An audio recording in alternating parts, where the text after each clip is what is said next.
Hey Canucks fans, the Vancouver Canucks may have lost their season opener last night to the Edmonton Oilers 3-2 in a shootout, but there are many positives that we can take from this game. I'm Canuck Clay. I'm the founder of the GLCPC, the Good Looking Canucks Positivity Club. This is my Canucks take on one take. It's Clay's Canucks commentary for Thursday, October the 14th. If you're new, here's what you should do. Hit the subscribe button now for daily Canucks insight that's positive, timely, and trustworthy. And as always, this vlog is brought to you by Perform and Transform, personal training and weight loss. Sign up now for a free 7-day trial using the link in my video descriptions. That is my keyboard. And as many of you know, many of you have seen, Marie and I released our brand new Canucks song for the season, Skate by Silk Sonic, very appropriate for a hockey team. And yeah, we had the keyboard last night. I have to bring it back to work today.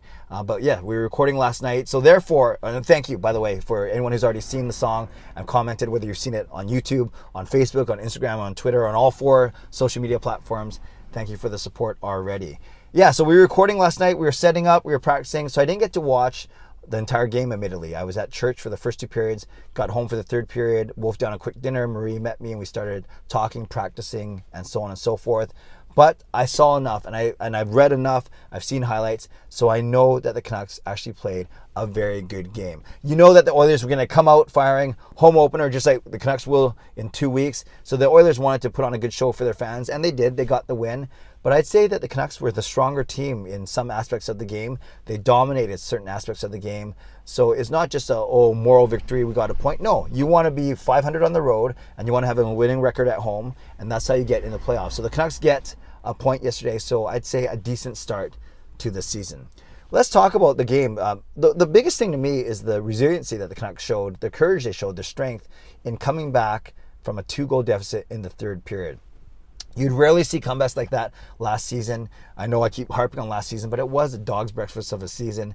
And the Canucks, I just didn't think had the mental and physical strength to do something like that against a really good team. And Edmonton is going to be a really good team. They're going to challenge for the top of the Pacific Division. So for the Canucks to come back and tie the game in the 3rd period, I thought that was outstanding. The Canucks dominated overtime. They had the better scoring chances. PD's amazing deke that almost scored. Pearson's, centering pass from, I think it was Bo, almost scored. So I thought they had the better chances. And Connor Garland, he had a chance to win the game. Wouldn't that have been a great first impression after Demko made the first three stops in the shootout? So the chances were there for the Canucks to actually take both points, not just one. So I think that's a positive, and in particular, the way they came back in the 3rd period.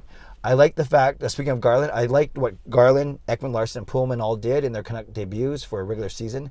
I thought they were really strong. Dickinson not as noticeable. Podkolzin struggled a little bit in the 1st period. But overall, I thought all the new players acquitted themselves really, really well. And speaking of Ekman-Larsson, him getting the 1st goal, Quinn Hughes getting the 2nd goal, I like how it looks like the defense is going to be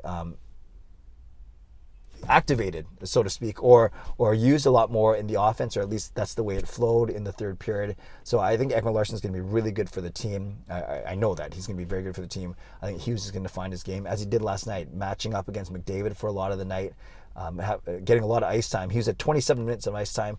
Some of that buoyed by the 5 power plays, which I'll get to in a second. But overall, I thought Hughes played well as well. So I love the push from the defense, especially to generate the offense in the 3rd. I love the way they came back in the 3rd as well. Outshooting, like I think I said that, they outshot the Oilers 38-34.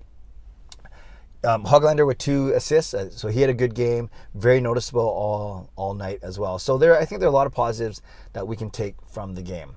A couple negatives. One of them is special teams.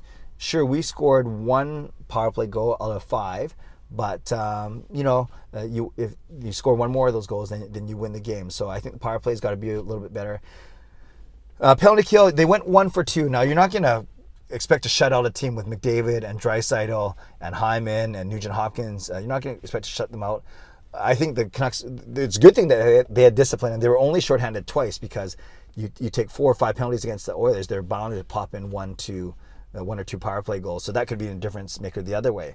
So the Canucks showed good discipline by only being shorthanded twice. For the 2 Edmonton goals, one of them was a power play goal. Zach Hyman kind of left alone, but there's a lot of talented guys on that Edmonton power play. And I guess the 1st goal came after an extended shift in the defensive zone for the Canucks. Lost a bit of coverage. Chason kind of got caught in no man's land. And then a good save by Demko before Purjärvi put the rebound home, as Myers was doing his thing where he dove at the at the puck kind of thing. So no one to blame there, just the end of a shift and the end of a sustained pressure by the Oilers in the Canucks zone. So you only give up one even strength goal to the Oilers and one power play goal. That should be enough to win. It really should, especially in the Oilers building. So I think the Canucks can take a lot of positives from that. And like I said, the Canucks actually, I'd say, dominated in overtime. Got to talk about the Tyler Myers hit on Duncan Keith. I joked around. No, I wasn't joking. The Edmonton Oilers Vancouver Canucks preseason game, Duncan Keith, still 9.5 years after elbowing Daniel Sedin, he got booed mercilessly in Vancouver. And then within the first 2 minutes of the game, the first period, Myers lays out Keith in the corner. Keith slides in the boards. The visor goes up into his forehead, and he's bleeding profusely. And then one of the Edmonton Oilers players tried to exact revenge on Myers, and Myers put him into the ground with a couple punches. So overall, a very eventful few minutes for exchange for Tyler Myers, and I'm sure he did nothing but endear himself more to Canucks fans, especially those Canucks fans who are still unsure about him and his relatively large contract. So there are some things that I noticed from last night. The things I liked were the fact the Canucks came back in the third period. I liked the offense from the defense. I liked the way they controlled overtime, and I liked Tyler Myers' game, Hoglander's game as well. Things I didn't like, special teams, got to work on that, of course. That's the biggest thing. And I think the Canucks were smoked in the face-off circle too, which it wasn't the biggest deal in the world. And then one other thing, I'd say this is without Besser and without Mutter. I did it again, without Mott, without Sutter. But Besser's the big one, not making an excuse, but you put Besser in that lineup, whether it's in the shootout, it's in overtime, or in the regular time, during regulation time, and maybe the Canucks win that game. So overall, those are my thoughts. I'm looking forward to actually watching Friday night and Saturday night's game. Friday night before my 24-hour live stream. Saturday as part of my 24-hour live stream. Speaking of which, I'll be releasing the schedule tonight.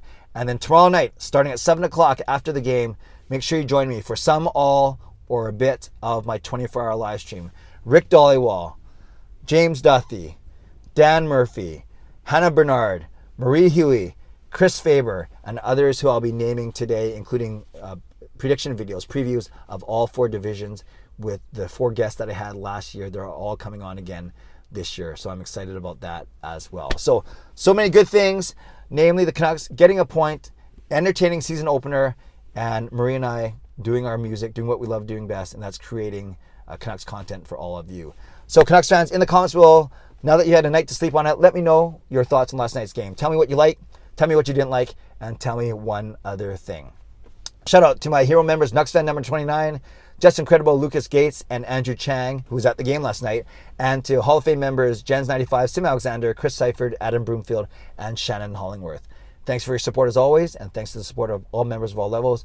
You are listed in my video descriptions. If you want to become a member of the CCC Crew, press the join button underneath this or any of my videos, or on the memberships tab on my YouTube channel. Subscribe if you like to, like this video if you like to, become a member of this channel if you like to, leave a comment down below if you like to. What did you like? What didn't you like? And tell me one other thing. And make sure you check out the music video if you haven't done it already. Skate to me, baby. Slide your way on over. Skate to me, baby. I want to see you score, yeah. Stay safe, stay healthy, take care of yourselves, and take care of each other. Have a great day. God bless, and go Canucks go.